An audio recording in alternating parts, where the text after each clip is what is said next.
ਵਾਹਿਗੁਰੂ ਜੀ ਕਾ ਖਾਲਸਾ ਵਾਹਿਗੁਰੂ ਜੀ ਕੀ ਫਤਿਹ। ਮੈਂ ਤੁਹਾਡੀ ਹੋਸਟ ਨੀਲਮ ਕੌਰ ਤੇ ਮੈਂ ਟੀਵੀ 84 ਦੇ ਸਾਰੇ ਦਰਸ਼ਕਾਂ ਦਾ ਦਿਲੀ ਸਵਾਗਤ ਕਰਦੀ ਹਾਂ ਪ੍ਰੋਗਰਾਮ ਸੱਚ ਵਿੱਚ। ਰੋਜ਼ਾਨਾ ਦੀ ਤਰ੍ਹਾਂ ਤੁਹਾਡੇ ਤੇ ਸਾਡੇ ਹਰਮਨ ਪਿਆਰੇ ਡਾਕਟਰ ਅਮਰਜੀਤ ਸਿੰਘ ਮੇਰੇ ਨਾਲ ਬੈਠੇ ਨੇ। ਆਓ ਨਾ ਮਿਲ ਕੇ ਪ੍ਰੋਗਰਾਮ ਸ਼ੁਰੂ ਕਰਦੇ ਹਾਂ। ਜੀ ਡਾਕਟਰ ਸਾਹਿਬ, welcome to our show. Thank you so much. ਜੀ ਡਾਕਟਰ ਸਾਹਿਬ, ਅੱਜ 26 ਫਰਵਰੀ 2015 14 ਫੱਗਣ ਨਾਨਕਸ਼ਾਹੀ ਸੰਮਤ 546 ਦਾ ਦਿਨ ਹੈ ਤੇ ਹੁਣ ਅਸੀਂ ਆਪਣੇ ਪ੍ਰੋਗਰਾਮ ਦੀ ਸ਼ੁਰੂਆਤ ਕਰਦੇ ਹਾਂ ਅੱਜ ਦੀ ਕੋਈ ਅਹਿਮ ਘਟਨਾ ਨਾਲ। ਜੀ ਡਾਕਟਰ ਸਾਹਿਬ, ਤੁਸੀਂ ਆਪਣੇ ਸਾਡੇ ਦਰਸ਼ਕਾਂ ਨੂੰ ਦੱਸੋ ਕਿ ਅੱਜ ਦੀ ਕੋਈ ਅਹਿਮ ਘਟਨਾ। ਅੱਜ ਸਭ ਤੋਂ ਪਹਿਲਾਂ ਤਾਂ ਬਾਬਾ ਫਰੀਦ ਜੀ ਦਾ ਇਹ ਸ਼ਲੋਕ ਹੀ ਮੈਨੂੰ ਯਾਦ ਆ ਰਿਹਾ ਹੈ ਜਿਸ ਵਿਸ਼ੇ ਤੇ ਗੱਲ ਕਰਨੀ ਹੈ ਜੀ, ਉਸ ਦੀ ਰੌਸ਼ਨੀ 'ਚ। ਔਰ ਬਾਬਾ ਫਰੀਦ ਜੀ ਦਾ ਇਹ ਫਰਮਾਨ ਹੈ ਕਿ ਫਰੀਦਾ ਬਾਰ ਪਰਾਇਆ ਬੈਸਣਾ ਸਾਈਂ ਮੁਝੇ ਨਾ ਦੇ, ਜੇ ਤੂੰ ਏਵੈ ਰਖਸੀ ਜਿਉ ਸਰੀਰੋਂ ਲੈ। ਜੀ ਕਿ ਹੇ ਮੇਰੇ ਪਿਆਰੇ, ਮੇਰੇ ਸਾਈਂ, ਮੇਰੇ ਨਿਰੰਕਾਰ, ਮੈਨੂੰ ਕਿਸੇ ਦਾ ਮੁਥਾਜ ਨਾ ਬਣਾਈ, ਜੀ ਕਿਸੇ ਦੇ ਦਰਵਾਜ਼ੇ ਤੇ ਮੈਨੂੰ ਨਾ ਬਿਠਾਈ, ਕਿਸੇ ਦੇ ਸਾਹਮਣੇ ਮੈਨੂੰ ਹੱਥ ਨਾ ਅੱਡਣਾ ਪਏ, ਕਿਸੇ ਦੇ ਉੱਤੇ ਮੈਂ ਡਿਪੈਂਡੈਂਟ ਨਾ ਹੋਵਾਂ। ਜੀ ਤੇ ਜੇ ਕਦੇ ਇਹੋ ਜਿਹੀ ਹਾਲਤ ਬਣ ਜਾਏ, ਜੇ ਤੂੰ ਇਵੇਂ ਰਖਸੀ ਜਿਉ ਸਰੀਰੋਂ ਲੈ, ਫਿਰ ਜੀਣ ਦਾ ਹੱਜ ਕੋਈ ਨਹੀਂ, ਫਿਰ ਮੇਰੀ ਜਿੰਦ ਜਿਹੜੀ ਹੈ ਮੇਰੇ ਇਸ ਕਲਬੂਤ ਚੋਂ ਸਰੀਰ ਚੋਂ ਕੱਢ ਲਈ। ਜੀ ਸੋ ਕੁੱਲ ਮਿਲਾ ਕੇ, ਕਿਉਂਕਿ ਜਦੋਂ ਅਸੀਂ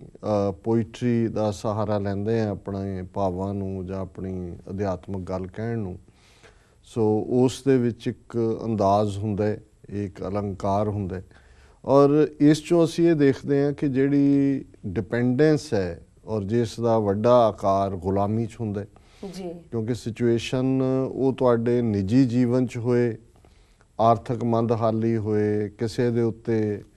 ਟੇਕ ਹੋਏ, ਆਸਰਾ ਹੋਏ, ਕਿਸੇ ਤੋਂ ਤੁਹਾਡਾ ਰਿਜ਼ਕ ਨਿਕਲਦਾ ਹੋਏ ਔਰ ਉਹ ਤੁਹਾਨੂੰ ਹਮੇਸ਼ਾ ਧੌਂਸ ਦਿੰਦਾ ਹੋਏ। ਜੀ ਅਤੇ ਫਿਰ ਕਲੈਕਟਿਵ ਕੌਮਾਂ ਦੀ ਜ਼ਿੰਦਗੀ 'ਚ ਵੀ ਹੈ ਕਿ ਜਦੋਂ ਕੌਮਾਂ ਆਪਣੀ ਕਿਸਮਤ ਆਪ ਘੜਨ ਦਾ ਹੱਕ ਨਾ ਰੱਖਦੀਆਂ ਹੋਣ, ਸਮੁੱਚੀ ਕੌਮ ਕੋਈ ਘੱਟ ਗਿਣਤੀ ਬਹੁ ਗਿਣਤੀ ਦੇ ਰਹਿਮੋ ਕਰਮ 'ਤੇ ਆ ਜਾਏ, ਜਿੱਥੇ ਤੁਸੀਂ ਕਲੈਕਟਿਵਲੀ ਜਿਹੜਾ ਹੈ ਉਹ ਕੁਛ ਕਰਨ ਦੇ ਸਮਰੱਥ ਹੀ ਨਾ ਹੋਵੋ ਕਿਉਂਕਿ ਤੁਹਾਡੇ ਉੱਤੇ ਕਿਸੇ ਹੋਰ ਦਾ ਹੁਕਮ ਚੱਲਦਾ ਹੋਏ। ਜੀ ਹਾਲਾਂਕਿ ਕਿਉਂਕਿ ਇਹ ਇੱਕ ਅਲੰਕਾਰਕ ਭਾਵ ਹੈ ਜਿਉ ਸਰੀਰੋਂ ਲੈ, ਹਾਲਾਂ ਜਦੋਂ ਅਸੀਂ ਸਿੱਖੀ ਨੁਕਤਾ ਨਿਗਾਹ ਜਾਂ ਗੁਰਮਤਿ ਦੇ ਨੁਕਤਾ ਨਿਗਾਹ ਦੇ ਨਾਲ ਦੇਖਦੇ ਹਾਂ ਅਤੇ ਫਿਰ ਇਸ ਕਿਸਮ ਦੀ ਸਿਚੁਏਸ਼ਨ 'ਚ ਜਿੱਥੇ ਕਿ ਮੁਥਾਜੀ ਹੈ, ਉਸ ਮੁਥਾਜੀ ਨੂੰ ਤੋੜਨ ਦੀ ਗੱਲ ਹੈ। ਉਹ ਜੇ ਆਰਥਿਕ ਪੱਧਰ ਦੇ ਉੱਤੇ ਮੁਥਾਜੀ ਹੈ ਤਾਂ ਫਿਰ ਸਾਨੂੰ ਘਾਲ ਖਾਏ ਕਿਛ ਹੱਥੋਂ ਦੇ, ਨਾਨਕ ਰਾਹ ਪਛਾਣੇ ਸੇ। ਕਿਰਤ ਦੀ ਗੱਲ ਦੱਸੀ ਹੈ, ਕੋਈ ਗੁਰੂ ਨੇ ਫੇਟ ਲਿਸਟ ਨਹੀਂ ਬਣਾਇਆ ਕਿ ਅਸੀਂ ਬੈਠੇ ਹਾਂ ਵਿਹਲੇ ਕਿ ਜੀ ਕਿਸਮਤ ਜੋ ਲਿਖਿਆ ਮਿਲ ਹੀ ਜਾਏਗਾ। ਇਹ ਯੂਪੀ ਬਿਹਾਰ ਗੰਗਾ ਜਮਨਾ ਦੀ ਜਿਹੜੀ ਸੱਭਿਅਤਾ ਹੈ, ਇਹਦੇ 'ਚ ਭੁੱਖਮਰੀ, ਭੁੱਖ ਨੰਗ ਔਰ ਸਾਰਾ ਹੀ ਉਹ ਗੁਲਾਮੀ ਟ੍ਰੇਟ ਇਸ ਲਈ ਰਹੇ ਨੇ ਕਿਉਂਕਿ ਬ੍ਰਾਹਮਣਵਾਦ ਦੀਆਂ ਸਿੱਖਿਆਵਾਂ ਨੇ ਇਹਨਾਂ ਨੂੰ ਫੇਟਲਿਸਟ ਬਣਾਇਆ, ਇਹਨਾਂ ਨੂੰ ਕਿਸਮਤ ਦੇ ਉੱਤੇ ਭਰੋਸਾ ਰੱਖਣ ਵਾਲਾ ਬਣਾਇਆ। ਔਰ ਸ਼ਾਇਦ ਇਹੀ ਕਾਰਨ ਹੈ ਕਿ ਅੱਜ ਵੀ ਬੇਸ਼ੱਕ ਭਾਰਤ ਦੇ ਵਿੱਚ ਹੁਣ ਬਹੁਤ ਅਖਬਾਰਾਂ, ਟੀਵੀ ਚੈਨਲ, ਰੇਡੀਓ ਸਟੇਸ਼ਨ ਵੀ ਪ੍ਰਾਈਵੇਟ ਹੋ ਗਏ ਨੇ, ਪਰ ਸਭ ਤੋਂ ਜ਼ਿਆਦਾ ਜਿਹੜਾ ਕਾਲਮ ਪੜ੍ਹਿਆ ਜਾਂਦਾ ਹੈ ਜਾਂ ਦੇਖਿਆ ਜਾਂਦਾ ਹੈ ਉਹ ਇਹੀ ਹੈ ਕਿ ਵੀ ਅੱਜ ਦਾ ਦਿਨ ਕਿਵੇਂ, ਜਿਹੜੀਆਂ ਰਾਸ਼ੀਆਂ ਨੇ, ਰਾਸ਼ੀ ਫਲ ਹਰ ਕੋਈ ਦੇਖੇਗਾ ਵੀ ਕੀ ਹੈ। ਸੋ ਇਹ ਉਸ ਜ਼ਹਿਨੀਅਤ ਦਾ ਪ੍ਰਗਟਾਵਾ ਕਰਦਾ ਹੈ ਜਿਹੜਾ ਕਿ ਗੁਲਾਮੀ ਦੀ ਗੱਲ ਹੈ ਜਾਂ ਜਿਹੜੀ ਫੇਟਲਿਸਟ ਬਣਾਉਂਦੀ ਹੈ। ਔਰ ਇਹੀ ਕਾਰਨ ਹੈ ਕਿ ਵੀ ਉਹਨਾਂ ਨੇ ਈਵਨ ਇੱਕ ਗਰੀਬੀ ਦਾ ਵੀ ਦੇਵਤਾ ਬਣਾਇਆ ਹੋਇਆ, ਉਹਨੂੰ ਦਰਿਦਰ ਨਾਰਾਇਣ ਕਹਿੰਦੇ ਨੇ, ਉਹਦੀ ਵੀ ਪੂਜਾ ਕਰਦੇ ਨੇ, ਗਰੀਬਾਂ ਨੂੰ ਵੀ ਕਿਹਾ ਵੀ ਤੁਹਾਡਾ ਦੇਵਤਾ ਹੈ। ਪਰ ਚਲੋ ਉਹ ਇੱਕ ਵੱਖਰਾ ਵਿਸ਼ਾ ਹੈ। ਔਰ ਮੇਰੇ ਮਨ 'ਚ ਇਹ ਸ਼ਲੋਕ ਔਰ ਇਸ ਦੇ ਨਾਲ ਜੁੜਿਆ ਭਾਵ ਇਸ ਲਈ ਆਇਆ ਹੈ ਕਿ ਬੇਸ਼ੱਕ ਖਬਰਾਂ ਤਾਂ ਇਹ ਪਿਛਲੇ 40+ ਡੇਜ਼ ਤੋਂ 40 ਤੋਂ ਜ਼ਿਆਦਾ ਦਿਨਾਂ ਤੋਂ ਚੱਲ ਰਹੀਆਂ ਨੇ। ਬਾਪੂ ਸੂਰਤ ਸਿੰਘ ਖਾਲਸਾ ਜਿਹੜੇ ਕਿ ਅਮਰੀਕਾ ਦੇ ਵਾਸੀ ਨੇ, ਉਹਨਾਂ ਨੇ ਪਿਛਲੇ ਲਗਭਗ ਅੱਜ 42 ਦਿਨ ਹੋ ਗਏ ਨੇ, 42 ਦਿਨਾਂ ਤੋਂ ਭੁੱਖ ਹੜਤਾਲ ਸ਼ੁਰੂ ਕੀਤੀ ਹੋਈ ਹੈ। ਦਰਸ਼ਕ ਉਹਨਾਂ ਦੀ ਪਿਕਚਰ ਸਕਰੀਨ ਦੇ ਉੱਤੇ ਦੇਖ ਸਕਦੇ ਨੇ ਜੀ। ਔਰ ਉਹਨਾਂ ਨੇ ਕਿਸੇ ਨਿੱਜੀ ਗਰਜ਼ ਲਈ ਨਹੀਂ, ਕਿਸੇ ਨਿੱਜੀ ਜ਼ਮੀਨ ਦੇ ਝਗੜੇ ਲਈ ਨਹੀਂ, ਨਿੱਜੀ ਕੋਈ ਆਪਣੀ ਪੈਨਸ਼ਨ ਮੰਗਣ ਦੇ ਲਈ ਨਹੀਂ, ਇੱਕੋ ਹੀ ਮੁੱਦਾ ਰੱਖ ਕੇ, ਜਿਹੜਾ ਮੁੱਦਾ ਪਿਛਲੇ ਕਈ ਸਾਲਾਂ ਤੋਂ ਲਗਾਤਾਰਤਾ ਦੇ ਨਾਲ ਜਿਹੜਾ ਹੈ ਉਸ ਦੇ ਉੱਤੇ ਫੋਕਸ ਹੋ ਰਿਹਾ ਹੈ। ਭਾਈ ਗੁਰਬਖਸ਼ ਸਿੰਘ ਨੇ ਵਰਤ ਰੱਖਿਆ, ਦੂਸਰਿਆਂ ਨੇ ਰੱਖਿਆ ਹੈ, ਮੰਗ ਬਾਰ-ਬਾਰ ਪ੍ਰੋਟੈਸਟ ਹੋਏ, ਇਸ ਦੇ ਉੱਤੇ ਮੈਮੋਰੈਂਡਮ ਦਿੱਤੇ ਗਏ, ਇੰਟਰਨੈਸ਼ਨਲ ਮੰਗ ਉੱਠਦੀ ਹੈ ਕਿ ਬੰਦੀ ਸਿੰਘਾਂ ਦੀ ਰਿਹਾਈ, ਜੀ, ਕਿ ਜਿਹੜੇ ਸਿੰਘ ਆਪਣੀਆਂ ਟਰਮਸ ਪੂਰੀਆਂ ਕਰ ਚੁੱਕੇ ਨੇ, ਉਮਰ ਕੈਦ ਵਾਲੇ ਜਿਹੜੇ ਨੇ ਉਹ 20-20 22-22 ਸਾਲ ਤੋਂ ਆਪਣੀ ਟਰਮ ਪੂਰੀ ਕਰਨ ਤੋਂ ਵੀ 6-6 ਸਾਲ ਅੱਪ ਜਾ ਚੁੱਕੇ ਨੇ, ਜਾਂ ਪੰਜਾਬ ਦੇ ਵਿੱਚ ਵੀ ਜਿਹੜੇ ਦੂਸਰੇ ਵੀ ਨੇ ਜਿਨ੍ਹਾਂ ਦਾ ਸੰਘਰਸ਼ ਨਾਲ ਸੰਬੰਧ ਨਹੀਂ ਹੈ, ਉਹਨਾਂ 'ਚੋਂ ਕਿੰਨੇ ਨੇ ਜਿਹੜੇ ਕਿ ਜੇਲ੍ਹ ਟਰਮ ਪੂਰੀ ਕਰਨ ਤੋਂ ਬਾਅਦ ਵੀ ਇਸ ਕਿਸਮ ਦਾ ਇਹਨਾਂ ਨੇ ਜੇਲ੍ਹਾਂ ਦੇ ਵਿੱਚ ਆਪਣਾ ਸਿਸਟਮ ਬਣਾਇਆ ਹੋਇਆ ਹੈ ਕਿ ਜੀ ਨਕਸ਼ਾ ਤੁਰੇਗਾ, ਜਦੋਂ ਤੁਹਾਡੀ ਟਰਮ ਖਤਮ ਵੀ ਹੋ ਗਈ ਉਹਦੇ ਬਾਵਜੂਦ ਜੇਲ੍ਹ ਅਧਿਕਾਰੀ ਉੱਤੇ ਭੇਜਣਗੇ, ਉੱਤੋਂ ਫਿਰ ਪਾਸ ਹੋ ਕੇ ਆਏਗਾ, ਫਿਰ ਉਹ ਜ਼ਿਲ੍ਹਿਆਂ ਦੇ ਐਸਪੀਜ਼ ਨੂੰ ਜਾਏਗਾ,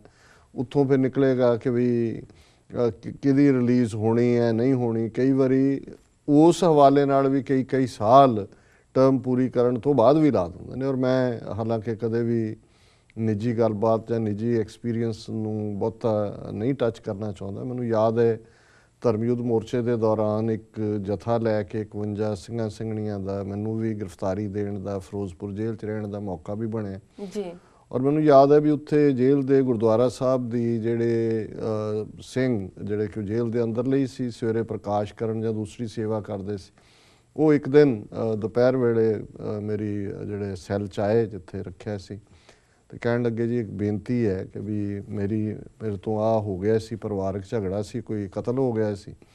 ਅਤੇ ਇੰਨੀ ਸਜ਼ਾ ਮੈਂ ਪੂਰੀ ਕਰ ਚੁੱਕਾ ਹੈ ਜਿਹੜੀ ਕਿ ਮਤਲਬ ਜਿੰਨੀ ਕੁ ਮੈਨੂੰ ਸਜ਼ਾ ਹੋਈ ਸੀ ਜੀ, ਅਤੇ ਉਸ ਤੋਂ ਬਾਅਦ ਵੀ ਮੈਨੂੰ 3 ਸਾਲ ਉਸ ਤੋਂ ਉੱਪਰ ਹੋ ਚੁੱਕੇ ਨੇ ਜਿਹੜਾ ਵੀ ਉਹਨਾਂ ਦੀ ਟਰਮ ਸੀ,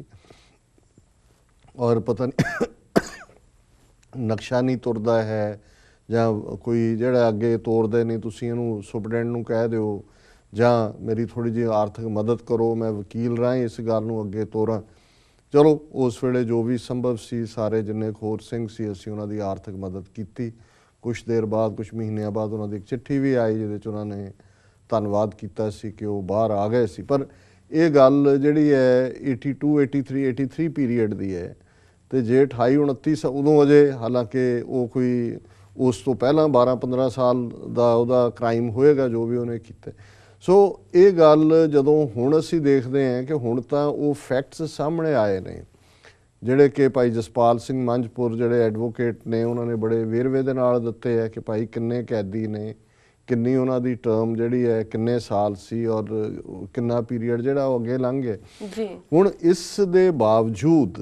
ਹੁਣ ਬਾਪੂ ਸੂਰਤ ਸਿੰਘ ਖਾਲਸਾ ਉਹਨਾਂ ਦੀ ਲਗਭਗ 82 ਸਾਲ ਦੀ ਉਮਰ ਹੈ। ਇਸ ਤੋਂ ਪਹਿਲਾਂ ਵੀ ਇੱਕ ਹਿਊਮਨ ਰਾਈਟ ਆਰਗੇਨਾਈਜੇਸ਼ਨ ਦੇ ਨਾਲ ਉਹਨਾਂ ਨੇ ਜਿਹਦਾ ਉਹ ਖੁਦ ਵੀ ਹਿੱਸਾ ਸੀ, ਉਹਨਾਂ ਨੇ ਜਿਹੜਾ ਇਸ ਗੱਲ ਨੂੰ ਹਾਈਲਾਈਟ ਕੀਤਾ ਸੀ, ਔਰ ਹੁਣ ਵੀ ਉਹ ਬੜੇ ਡਿਟਰਮਿੰਡ ਮਨ ਦੇ ਨਾਲ ਪਿੱਛੇ ਜਦੋਂ ਨਵੰਬਰ ਦੇ ਪਹਿਲੇ ਹਫਤੇ ਗੁਰੂ ਗ੍ਰੰਥ ਸਾਹਿਬ ਗੁਰਗੱਦੀ ਦਿਵਸ ਸੀ ਯੂਬਾ ਸਿਟੀ 'ਚ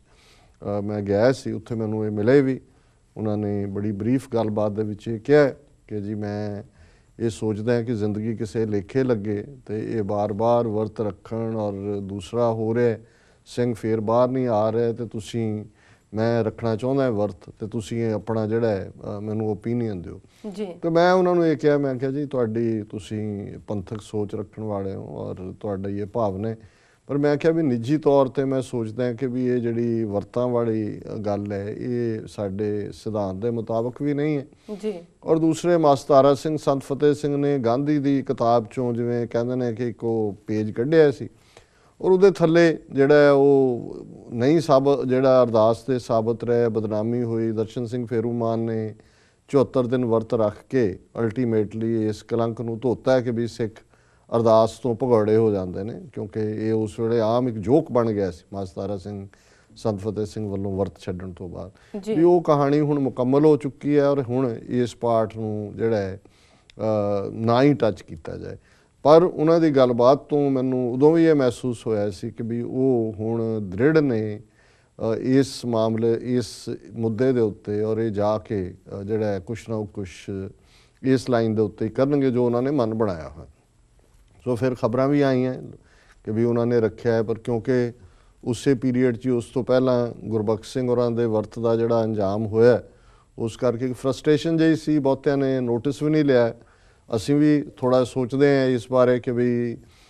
ਜਿਹੜਾ ਕਈ ਵਾਰ ਜਦੋਂ ਕੋਈ ਗੱਲ ਬਾਰ-ਬਾਰ ਰਿਪੀਟ ਹੁੰਦੀ ਹੈ ਅਤੇ ਸਿੱਖ ਸੰਗਤ ਦੇ ਵਿੱਚ ਵੀ ਇਹ ਹੁੰਦਾ ਹੈ ਕਿ ਜੀ ਉਹਨਾਂ ਦੀ ਵੀ ਦਿਲਚਸਪੀ ਘਟਦੀ ਹੈ। ਜੀ ਪਰ ਉਹਨਾਂ ਨੇ ਕੋਈ ਲਾਅ ਐਂਡ ਆਰਡਰ ਨਹੀਂ ਤੋੜਿਆ, ਕਿਸੇ ਗੁਰਦੁਆਰੇ ਦਾ ਉਹਨਾਂ ਨੇ ਸਹਾਰਾ ਨਹੀਂ ਤੱਕਿਆ ਕਿ ਵੀ ਉਹਨਾਂ ਨੇ ਜਾ ਕੇ ਵਰਤ ਰੱਖਣਾ। ਉਹਨਾਂ ਨੇ ਸੈਨਪੁਰਾ ਆਪਣਾ ਪਿੰਡ ਜ਼ਿਲ੍ਹਾ ਲੁਧਿਆਣਾ 'ਚ ਉੱਥੇ ਉਹਨਾਂ ਨੇ ਸ਼ੁਰੂ ਕੀਤਾ, ਲੇਕਿਨ ਆਪਣੇ ਘਰ 'ਚ ਵੀ ਇੱਕ ਜੈਨੂਅਨ ਮੁੱਦਾ ਲੈ ਕੇ ਬੈਠੇ ਜਿਹੜੇ ਨੇ ਭਾਈ ਸੂਰਤ ਸਿੰਘ,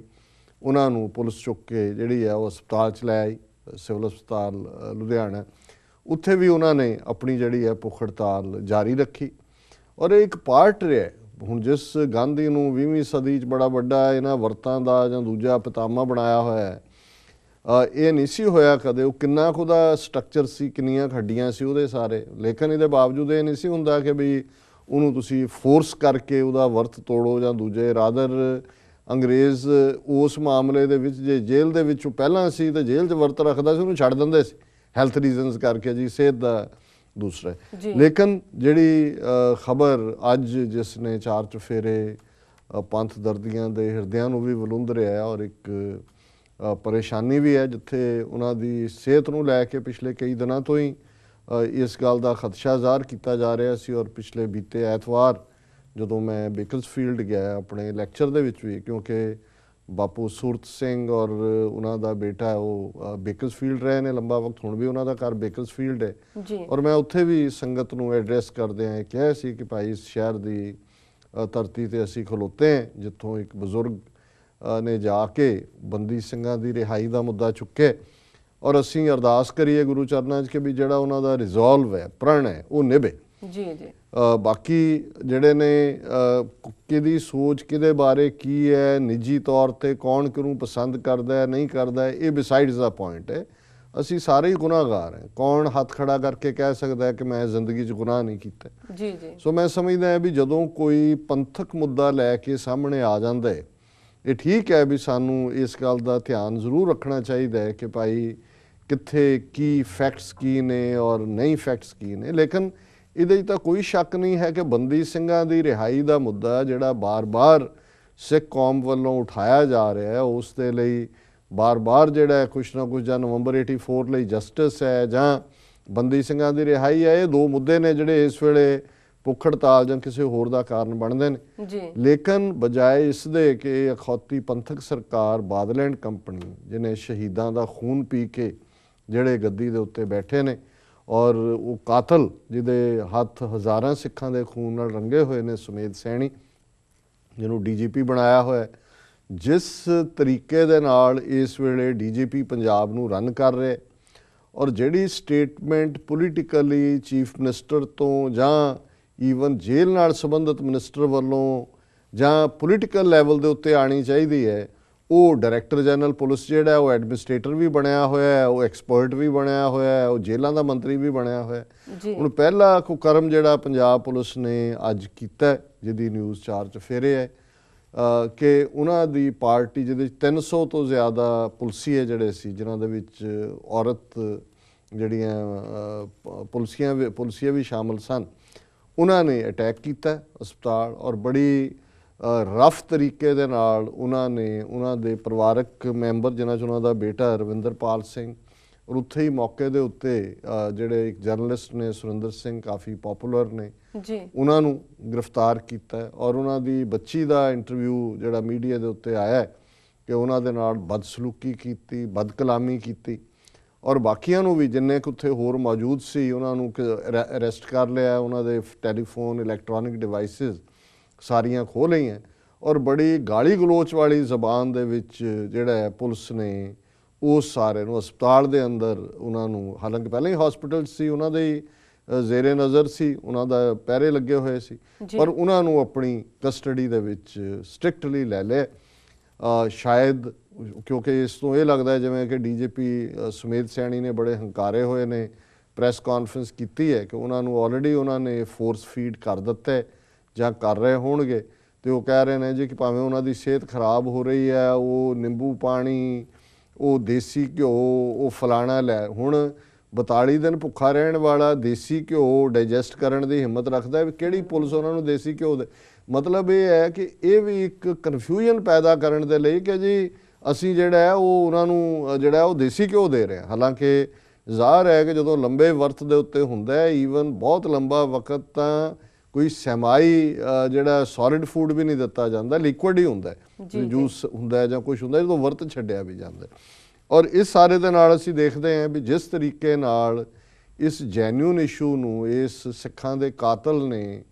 ਜਿਹੜਾ ਹੈ ਉਹ ਅੱਤਵਾਦ ਨਾਲ ਜੋੜਨ ਦੀ ਕੋਸ਼ਿਸ਼ ਕੀਤੀ। ਹੁਣ ਉਹ ਡੀਜੀਪੀ ਪ੍ਰੈਸ ਕਾਨਫਰੰਸ ਕਹਿੰਦਾ ਹੈ ਕਿ ਜੀ ਕੁਝ ਸ਼ਰਾਰਤੀ ਅਨਸਰ ਪੰਜਾਬ ਦੀ ਜਿਹੜੀ ਸ਼ਾਂਤੀ ਹੈ ਔਰ ਕਮਿਊਨਲ ਹਾਰਮਨੀ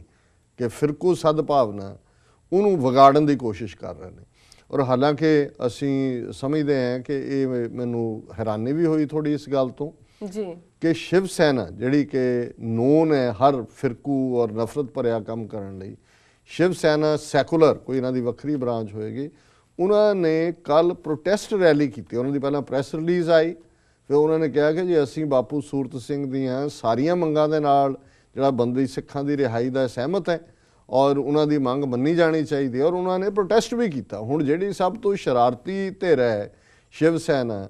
ਉਹ ਤਾਂ ਉਹਨਾਂ ਦੇ ਪੱਖ ਦੇ ਵਿੱਚ ਕਿ ਭਾਈ ਸਿੱਖਾਂ ਦੀ ਰਿਹਾਈ ਹੋਣੀ ਚਾਹੀਦੀ ਹੈ, ਜਿਹੜੇ ਆਪਣੀਆਂ ਸਜ਼ਾਵਾਂ ਪੂਰੀਆਂ ਕਰ ਚੁੱਕੇ ਨੇ, ਉਹ ਪ੍ਰੋਟੈਸਟ ਰੈਲੀ ਕਰ ਰਹੀ। ਔਰ ਸੁਮੇਧ ਸੈਣੀ ਕਹਿ ਰਿਹਾ ਕਿ ਜੀ ਇਹ ਸ਼ਰਾਰਤੀ ਲੋਕ ਜਿਹੜੇ ਨੇ ਇਹ ਕਮਿਊਨਲ ਹਾਰਮਨੀ ਖਰਾਬ ਕਰ ਰਹੇ ਨੇ। ਫਿਰ ਉਹਨੇ ਕਿਹਾ ਜੀ ਕਿ ਇਸ ਬਹਾਨੇ ਜਿਹੜੇ ਫੰਡ ਬਾਹਰੋਂ ਆ ਰਹੇ ਨੇ ਉਹਨਾਂ ਦੇ ਨਾਂ ਦੇ ਉੱਤੇ ਵੀ ਤਿੱਖੀ ਨਜ਼ਰ ਰੱਖੀ ਜਾ ਰਹੀ। ਔਰ ਜਿਹੜੀ ਮਿਸ ਇਨਫੋਰਮੇਸ਼ਨ ਕੈਦੀਆਂ ਦੇ ਹਵਾਲੇ ਨਾਲ ਦਿੱਤੀ, ਇੱਕ ਤਾਂ ਉਹਨੇ ਗ੍ਰੌਸ ਸਟੇਟਮੈਂਟ ਦਿੱਤੀ ਕਿ ਜੀ ਪੰਜਾਬ ਦੀਆਂ ਜੇਲ੍ਹਾਂ 'ਚ 3365 ਕੈਦੀ ਨੇ, ਜਿਨ੍ਹਾਂ 'ਚੋਂ 223 ਜਿਹੜੇ ਨੇ, ਇਹ ਉਹਦੀ ਐਡਮਿਸ਼ਨ ਹੈ ਕਿ 223 ਜਿਹੜੇ ਨੇ ਉਹ ਐਲੀਜੀਬਲ ਨੇ ਰਿਹਾਈ ਦੇ ਲਈ, ਪਰ ਫਿਲਹਾਲ ਹਾਲਾਤਾਂ ਕਰਕੇ ਅਸੀਂ ਉਹਨਾਂ ਨੂੰ ਜਿਹੜਾ ਰਿਲੀਜ਼ ਨਹੀਂ ਕਰ ਸਕਦੇ। ਹੁਣ ਜ਼ਾਹਰ ਹੈ ਵੀ ਝੂਠ ਇੱਥੋਂ ਹੀ ਸਾਹਮਣੇ ਆ ਜਾਂਦਾ ਹੈ ਕਿ ਜੇ ਉਹਦੇ ਆਪਣੇ ਮੰਨਣ ਮੁਤਾਬਕ 223 ਐਲੀਜੀਬਲ ਨੇ ਤੇ ਐਸੇ ਕਿਹੜੇ ਹਾਲਾਤ ਪੰਜਾਬ 'ਚ ਕੋਈ ਜੰਗ ਲੱਗੀ ਹੋਈ ਹੈ? ਜੀ ਜੀ ਅਦਰਵਾਈਜ਼ ਕਹਿਣਗੇ ਜੀ ਪੰਜਾਬ ਦਾ most peaceful state in whole of India. ਜੀ ਹੁਣ ਇਹ ਝੂਠ ਬੋਲਣ ਤੋਂ ਬਾਅਦ ਫਿਰ ਉਹ ਅਸਲੀ ਝੂਠ ਤੇ ਆਇਆ, ਜਿਹਦੇ 'ਚ ਉਹਨੇ ਜਿਹੜਾ ਇਸ ਗੱਲ ਨੂੰ ਹੀ ਚੈਲੰਜ ਕੀਤਾ ਹੈ ਕਿ ਜੀ ਇਹ ਬਾਪੂ ਸੂਰਤ ਸਿੰਘ ਹੋਰਾਂ ਨੇ ਜਿਹੜੀ ਰਿਲੀਜ਼ ਕਰਾਉਣ ਦੇ ਲਈ ਲਿਸਟ ਦਿੱਤੀ ਹੈ, Khalsa Surat Singh Khalsa had submitted a list of 82 prisoners, ਇਹ ਬਿਲਕੁਲ ਠੀਕ ਲਿਸਟ ਨਹੀਂ ਹੈ। 25 of whom were facing trial and as such couldn't be released at this stage ਕਿ ਜੀ 25 ਦੇ ਉੱਤੇ ਮੁਕੱਦਮਾ ਚੱਲ ਰਿਹਾ ਇਸ ਲਈ ਉਹ ਰਿਲੀਜ਼ ਨਹੀਂ ਹੋ ਸਕਦੇ।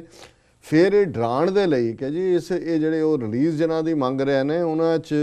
ਜਗਤਾਰ ਸਿੰਘ ਤਾਰਾ, ਗੁਰਪ੍ਰੀਤ ਸਿੰਘ ਗੋਪੀ, ਰਮਨਦੀਪ ਸਿੰਘ ਗੋਲਡੀ, ਰਤਨਦੀਪ ਸਿੰਘ ਜੀ, ਇਹ ਸਾਰੇ ਵੀ ਨੇ, ਇਹ ਤਾਂ ਖਤਰਨਾਕ ਨੇ, ਅਸੀਂ ਉਹਨਾਂ ਨੂੰ ਰਿਲੀਜ਼ ਨਹੀਂ ਕਰ ਸਕਦੇ। ਇਹ ਦੱਸਣ ਦੇ ਲਈ ਕਿ ਜਿਵੇਂ ਉਹ ਖੜਕੋਂ ਦੀ ਰਿਲੀਜ਼ ਦੇ ਲਈ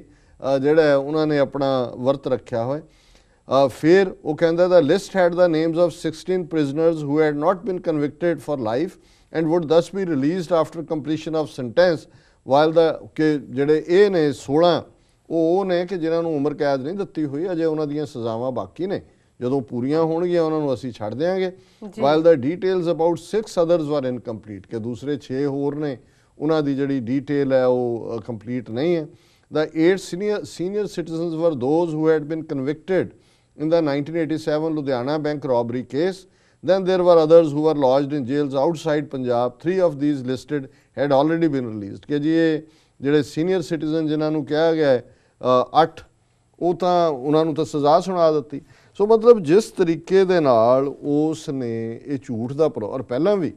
ਜਦੋਂ ਗੁਰਬਖਸ਼ ਸਿੰਘ ਦਾ ਵਰਤ ਚੱਲ ਰਿਹਾ ਸੀ, ਭਾਈ ਜਸਪਾਲ ਸਿੰਘ ਮੰਝਪੁਰ ਦੀ ਲਿਸਟ ਦੇ ਉੱਤੇ ਸੁਮੇਧ ਸੈਣੀ ਨੇ ਇਸ ਕਿਸਮ ਦਾ ਹੀ ਜਿਹੜੀ ਹੈ ਬੈਬਲਿੰਗ ਕੀਤੀ ਸੀ, ਲੇਕਿਨ ਅਗਲੇ ਦਿਨ ਹੀ ਉਹਨਾਂ ਨੇ ਜਸਪਾਲ ਸਿੰਘ ਮੰਝਪੁਰ ਨੇ ਬਿਲਕੁਲ ਫੈਕਟਸ ਦੇ ਨਾਲ ਚੈਲੰਜ ਕੀਤਾ ਸੀ ਕਿ ਭਾਈ ਇਹਦਾ ਜਵਾਬ ਦਿਓ। ਔਰ ਹੁਣ ਫਿਰ ਝੂਠ ਦਾ ਸਹਾਰਾ ਲੈ ਕੇ ਅਸੀਂ ਇਹ ਸਮਝਦੇ ਹਾਂ ਕਿ ਇਸ ਮਾਮਲੇ 'ਚ ਕਿਉਂਕਿ ਇਹ ਉਹਨਾਂ ਦੇ ਬੇਟੇ ਬੇਟੀਆਂ ਖੁਦ ਵੀ ਅਮਰੀਕਨ ਸਿਟੀਜ਼ਨ ਨੇ, ਜਿਸ ਤਰੀਕੇ ਨਾਲ ਪੁਲਿਸ ਉਹਨਾਂ ਦੇ ਬੇਸਿਕ ਰਾਈਟਸ ਜਿਹੜੇ ਨੇ ਮੁੱਢਲਾ ਰਾਈਟ ਪ੍ਰੋਟੈਸਟ ਕਰਨ ਦਾ ਪੀਸਫੁਲ ਹੈ। ਔਰ ਫਿਰ ਜਿਹੜੀ ਕੁਛ ਮੀਡੀਆ ਰਿਪੋਰਟਸ ਨੇ ਕਿ ਈਵਨ ਭਾਈ ਸੂਰਤ ਸਿੰਘ ਖਾਲਸਾ ਦੇ ਖਿਲਾਫ ਕੇਸ ਰਜਿਸਟਰ ਕਰ ਲਿਆ, ਕੇਸ ਕੀਤਾ ਹੋਏਗਾ ਕਿ ਜੀ ਸੁਸਾਈਡ ਦਾ, ਔਰ ਉਹਨਾਂ ਦੇ ਬੇਟੇ ਦੇ ਖਿਲਾਫ ਜਾਂ ਦੂਸਰਿਆਂ ਦੇ ਖਿਲਾਫ ਵੀ ਉਹ ਕਰਨਗੇ ਅਮਨ ਭੰਗ। ਸੋ ਜ਼ਾਹਰ ਹੈ ਕਿ ਇੱਕ ਪਾਸੇ ਜਿਹੜੀਆਂ ਧਿਰਾਂ ਨੇ ਪੰਥਕ ਉਹ ਜੰਤਰ ਮੰਤਰ ਰੋਡ ਦੇ ਉੱਤੇ ਇਸ ਮੁੱਦੇ ਤੇ ਪ੍ਰੋਟੈਸਟ ਪਲਾਨ ਕਰ ਰਹੀਆਂ ਸੀ ਅੱਜ ਕੱਲ੍ਹ 'ਚ, ਔਰ ਜਿਸ ਤਰੀਕੇ ਨਾਲ ਜਿਸ ਧੱਕੇਸ਼ਾਹੀ ਨਾਲ ਜਿਸ ਗੁੰਡਾਗਰਦੀ ਦੇ ਨਾਲ ਪੁਲਿਸ ਨੇ ਬਿਹੇਵ ਕੀਤਾ ਹੈ, ਹਿਊਮਿਲੇਟ ਕੀਤਾ ਹੈ ਫੈਮਿਲੀ ਨੂੰ, ਮੁੱਢਲੇ ਹੱਕ ਜਿਹੜੇ ਨੇ ਸਿਟੀਜ਼ਨ ਦੇ ਪ੍ਰੋਟੈਸਟ ਦੇ ਉਹਨੂੰ ਚੈਲੰਜ ਕੀਤਾ ਹੈ, ਅਸੀਂ ਇਸ ਸਾਰੇ ਵਰਤਾਰੇ ਦੀ ਜ਼ੋਰਦਾਰ ਨਖੇਦੀ ਕਰਦੇ ਹਾਂ, ਨਿੰਦਿਆ ਕਰਦੇ ਹਾਂ। ਔਰ ਉਹਨਾਂ ਵੀਰਾਂ ਭੈਣਾਂ ਨੂੰ ਜਿਹੜੇ ਅਜੇ ਵੀ ਇਹ ਸਮਝਦੇ ਨੇ ਕਿ ਭਾਈ ਸ਼ਾਇਦ ਉਸ ਸਿਸਟਮ 'ਚੋਂ ਕੋਈ ਇਨਸਾਫ ਨਿਕਲ ਸਕਦਾ ਹੈ, ਹਥਿਆਰਬੰਦ ਸੰਘਰਸ਼ ਵਾਲਿਆਂ ਨੂੰ ਅੱਤਵਾਦ ਦੇ ਨਾਂ ਥੱਲੇ ਹਜ਼ਾਰਾਂ ਨੌਜਵਾਨ ਮਾਰ ਮੁਕਾਏ ਗਏ। ਜਿਹੜੇ ਪੀਸਫੁਲ ਤਰੀਕੇ ਦੇ ਨਾਲ ਕੁਝ ਕਰਨਾ ਚਾਹੁੰਦੇ ਨੇ ਉਹਨਾਂ ਨੂੰ, ਜੇ ਹੁਣ ਇੱਕ 82 ਇਅਰਸ ਓਲਡ 82 ਸਾਲ ਦਾ ਬਜ਼ੁਰਗ ਜਿਹੜਾ ਹੈ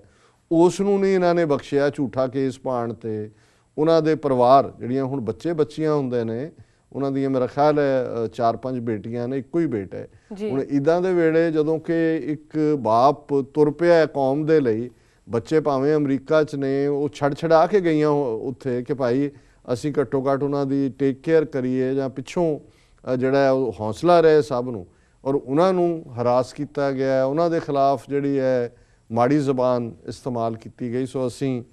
ਇਸ ਸਾਰੇ ਨੂੰ ਦਾ ਵਰਤਾਰੇ ਨੂੰ ਜਿੱਥੇ ਜ਼ੋਰਦਾਰ ਤਰੀਕੇ ਨਾਲ ਕੰਡੈਮ ਕਰਦੇ ਹਾਂ, ਉੱਥੇ ਅਸੀਂ ਇਹ ਵੀ ਆਸ ਕਰਦੇ ਹਾਂ ਆਪਣੇ ਦਰਸ਼ਕਾਂ ਤੋਂ, ਸਿੱਖ ਸੰਗਤਾਂ ਤੋਂ, ਕਿ ਇਸ ਮੁੱਦੇ ਦੇ ਉੱਤੇ ਆਵਾਜ਼ ਉਠਾਉਣ ਤਾਂ ਕਿ ਇਹ ਨਾ ਹੋਏ। ਉਹਨਾਂ ਨੇ ਵੀ ਇਹ ਦੇਖਿਆ ਕਿ ਵੀ ਇਹ ਇੱਕ ਤੋਂ ਬਾਅਦ ਇੱਕ ਵਰਤ ਦੇ ਉੱਤੇ ਆ ਰਿਹਾ, ਇਹਨਾਂ ਨੂੰ ਚੰਗੀ ਤਰ੍ਹਾਂ ਭੰਨੋ ਤਾਂ ਕਿ ਕੋਈ ਪੀਸਫੁਲ ਪ੍ਰੋਟੈਸਟ ਦਾ ਹੌਸਲਾ ਵੀ ਨਾ ਕਰ ਸਕੇ। ਅਸੀਂ ਕਿਸੇ ਨਾਲ ਸਹਿਮਤ ਪੂਰੇ ਹੋਈਏ ਨਾ ਹੋਈਏ, ਅਸੀਂ ਭੁੱਖ ਹੜਤਾਲ ਦੇ ਜਾਂ ਮਰਨ ਵਰਤ ਦੇ ਕਨਸੈਪਟ ਨੂੰ ਮੰਨੀਏ ਜਾਂ ਨਾ ਮੰਨੀਏ, ਪਰ ਅਸੀਂ ਸਮਝਦੇ ਹਾਂ ਕਿ ਇੱਕ ਸਿਸਟਮ ਦੇ ਵਿੱਚ ਹੱਕ ਹੈ ਪੀਸਫੁਲ ਤਰੀਕੇ ਦੇ ਨਾਲ ਹਰ ਇੱਕ ਦਾ ਆਪਣੀ ਗੱਲ ਕਹਿਣ ਦਾ। ਔਰ ਜਿਹੜਾ ਮੁੱਦਾ ਭਾਈ ਸੂਰਤ ਸਿੰਘ ਖਾਲਸਾ ਜੀ ਨੇ ਚੁੱਕਿਆ ਬੰਦੀ ਸਿੰਘਾਂ ਦੀ ਰਿਹਾਈ ਦਾ, ਇਹ ਹਰ ਸਿੱਖ ਦਾ ਜਿਹੜੀ ਹੈ ਦਿਲ ਦੀ ਆਵਾਜ਼ ਹੈ ਕਿ ਭਾਈ ਸਾਡੇ ਭਰਾ ਜਿਨ੍ਹਾਂ ਨੇ ਆਪਣੀਆਂ ਟਰਮਸ ਪੂਰੀਆਂ ਕੀਤੀਆਂ ਉਹਨਾਂ ਨੂੰ ਰਿਲੀਜ਼ ਕੀਤਾ ਜਾਏ। ਪਰ ਇਹ ਗੱਲ ਸਾਨੂੰ ਯਾਦ ਵੀ ਕਰਾਉਂਦੀ ਹੈ ਕਿ ਫਰੀਦਾ ਬਾਰ ਪਰਾਇਆ ਬੈਸਣਾ ਸਾਈਂ ਮੁਝੇ ਨਾ ਦੇ, ਕਿ ਭਾਈ ਕਿਸੇ ਦੀ ਗੁਲਾਮੀ, ਕਿਸੇ ਦੀ ਮੁਤਾਜੀ ਨਿਰੰਕਾਰ ਸਾਨੂੰ ਨਾ ਦੇ, ਪਰ ਅਸੀਂ ਲੜਾਂਗੇ ਆਪਣੀ ਆਜ਼ਾਦੀ ਦੇ ਲਈ। ਅਸੀਂ ਖਾਲਿਸਤਾਨ ਦੀ ਕਾਇਮੀ ਤੱਕ ਇਸ ਸੰਘਰਸ਼ ਨੂੰ ਜਾਰੀ ਰੱਖਾਂਗੇ। ਇਹ ਜਵਾਬ ਹੋਣਾ ਚਾਹੀਦਾ ਹੈ ਜ਼ੁਲਮ ਦੇ ਸਾਹਮਣੇ, ਔਰ ਇਹੀ ਗੁਰੂ ਨੇ ਸਾਨੂੰ ਸਿਖਾਇਆ ਕਿ ਭਾਈ ਜਿੱਥੇ ਜਬੈ ਬਾਣ ਲਾਗਿਓ ਤਬੈ ਰੋਸ ਜਾਗਿਓ, ਕਿ ਭਾਈ ਜਦੋਂ ਕੋਈ ਵੀ ਇਸ ਕਿਸਮ ਦਾ ਤਿੱਖਾ ਵਾਣ ਵੱਜਦਾ ਤੇ ਰੋਹ ਜਾਗੇ ਤੇ ਰੋਹ ਫਿਰ ਜਿਹੜਾ ਉਸ ਵਾਣ ਚਲਾਉਣ ਵਾਲੇ ਨੂੰ, ਉਹ ਗੁਲਾਮੀ ਦੇਣ ਵਾਲੇ ਨੂੰ, ਉਹ ਜ਼ਲਾਲਤ ਦੇਣ ਵਾਲੇ ਨੂੰ ਸਬਕ ਸਿਖਾਏ। ਇਹੀ 10ਵੇਂ ਪਾਤਸ਼ਾਹ ਦਾ ਜਿਹੜਾ ਫਰਮਾਨ ਹੈ ਕਿ ਭਾਈ ਯਾਹੀ ਕਾਜ ਤਰਾ ਹਮ ਜਨਮੰ ਸਮਝ ਲਿਓ ਸਾਧੂ ਸਭ ਮਨਮੰਗ ਧਰਮ ਚਲਾਵਨ ਸੰਤ ਉਬਾਰਨ ਦੁਸ਼ਟ ਸਬਨ ਕੋ ਬੂਲ ਉਪਾਰਨ। ਦੁਸ਼ਟਾਂ ਨੂੰ ਸਜ਼ਾ ਯਾਫਤਾ ਕਰਨਾ, ਧਰਮ ਨੂੰ ਕਾਇਮ ਕਰਨਾ। ਅਸੀਂ ਇਨਸਾਫ 'ਚ ਯਕੀਨ ਰੱਖਦੇ ਹਾਂ। ਅਸੀਂ ਸਮਝਦੇ ਹਾਂ ਵੀ ਯੂਨਾਈਟਿਡ ਨੇਸ਼ਨਸ ਚਾਰਟਰ ਦੇ ਥੱਲੇ ਸਾਡੀ ਮੰਗ ਸਵੈ ਨਿਰਣੇ ਦਾ ਹੱਕ, ਆਜ਼ਾਦੀ ਦੀ ਗੱਲ, ਖਾਲਿਸਤਾਨ ਦੀ ਗੱਲ ਹੱਕ ਬਨਾਜ਼ਬ ਹੈ। ਔਰ ਅੱਜ ਛੋਟੀਆਂ ਮੰਗਾਂ ਦੇ ਲਈ ਜਿਹੜੀਆਂ ਵਿਦਨ ਕਾਨੂੰਨੀ ਇੰਡੀਅਨ ਕਨਸਟੀਟਿਊਸ਼ਨ ਦੇ ਅੰਦਰ ਹੈ, ਸਜ਼ਾਵਾਂ ਇੰਡੀਅਨ ਕਨਸਟੀਟਿਊਸ਼ਨ ਦੇ ਥੱਲੇ ਹੋਈਆਂ ਕਿ ਭਾਈ ਉਹਦੇ ਥੱਲੇ ਵੀ ਜਿਹੜੀਆਂ ਟਰਮਸ ਜਿਨ੍ਹਾਂ ਨੇ ਪੂਰੀਆਂ ਕਰ ਲਈਆਂ, ਜੇ ਉਹਨਾਂ ਨੂੰ ਛੱਡਣ ਨੂੰ ਤਿਆਰ ਨਹੀਂ ਤਾਂ ਫਿਰ ਇਸ ਤੋਂ ਬਦਤਰ ਗੁਲਾਮੀ ਕੀ ਹੋ ਸਕਦੀ ਹੈ। ਸੋ ਅਸੀਂ ਬਾਪੂ ਸੂਰਤ ਸਿੰਘ ਦੀ ਚੜ੍ਹਦੀ ਕਲਾ ਦੇ ਲਈ ਵੀ ਅਰਦਾਸ ਕਰਦੇ ਹਾਂ ਔਰ ਉਹਨਾਂ ਦੇ ਪਰਿਵਾਰ ਦੇ ਨਾਲ ਵੀ ਹਮਦਰਦੀ ਦਾ ਪ੍ਰਗਟਾਵਾ ਕਰਦੇ ਹਾਂ। ਜੀ ਡਾਕਟਰ ਸਾਹਿਬ, ਇਸ ਦੁਖਦਾਈ ਘਟਨਾ ਨੂੰ ਸਾਡੇ ਦਰਸ਼ਕਾਂ ਨਾਲ ਸਾਂਝਾ ਕਰਨ ਲਈ ਤੁਹਾਡਾ ਬਹੁਤ ਧੰਨਵਾਦ। ਇਸ ਨਾਲ ਲੈਣੇ ਬ੍ਰੇਕ। ਵਿਊਅਰਸ, ਵਿਚਾਰਾਂ ਦਾ ਸਿਲਸਿਲਾ ਇਸ ਤਰ੍ਹਾਂ ਚੱਲਦਾ ਰਹੇਗਾ। ਮਿਲਦੇ ਹਾਂ ਛੋਟੇ ਜਿਹੇ ਵਕਫੇ ਤੋਂ ਬਾਅਦ।